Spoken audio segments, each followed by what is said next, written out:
Thanks, Laura. I'm Marcia Mejia with HART, and I'm here to tell you just a little bit more about what's going on with your transit agency, HART.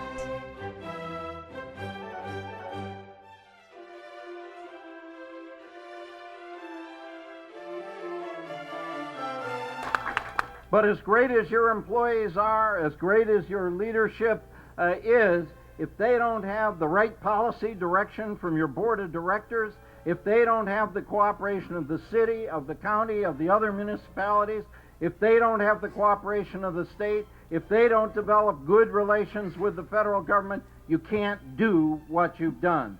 This is truly an award for the whole community. On October 15th, the Hillsborough Area Regional Transit Authority received the 2010 Outstanding Public Transportation System Achievement Award by the American Public Transportation Association, making HART the best in North America among the mid-sized transit agencies, or those that carry between 4 and 20 million annual passenger trips.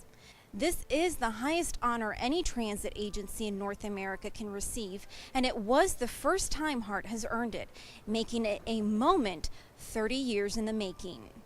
I think what it does do for us, which helps us on a national basis, is we're recognized for our transportation in this region.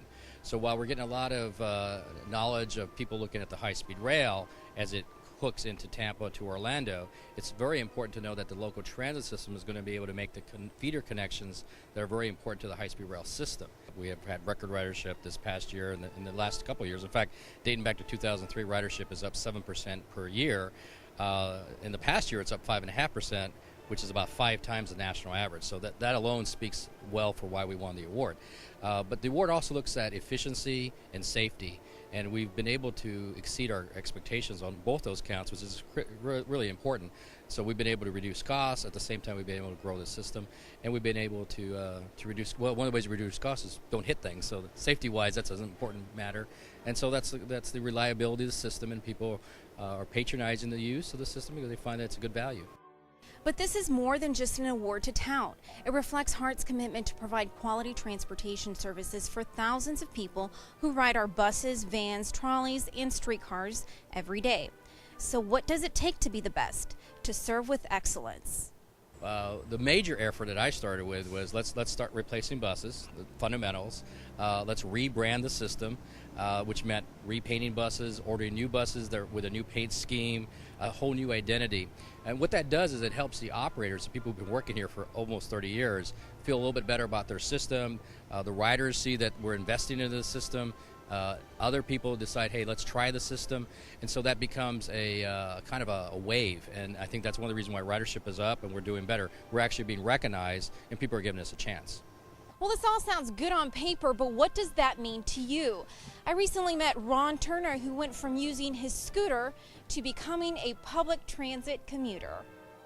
I live in Wesley Chapel. Initially, I was going to go ahead and drive down because I felt like it would give me more flexibility with my hours. It was pretty stressful, to be honest with you, so I decided to give the bus a try, and so I started riding the bus and actually liked it.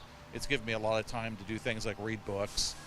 Some people sleep while they drive in, which you can't do obviously when you're driving a car. You would do it when you're driving a scooter. So it really seems like it works out a lot better for me, and so it does relieve a lot of stress taking the bus. Like I said, it gives me a chance to read. I've read several books over the past year and a half that I wouldn't have been able to read if I was driving downtown. So yeah, it is a lot less stressful. Yes, I'm going to keep riding it. Yeah, definitely. Ron is just around the corner from the Tico Line streetcar system, which soon will extend a third of a mile into the south end of downtown Tampa, with a new station at the Fort Brooke garage site. This extension is important because it'll connect thousands to almost every parking structure in downtown Tampa. But I'll tell you more about that on your next stop with HART. Hey guys!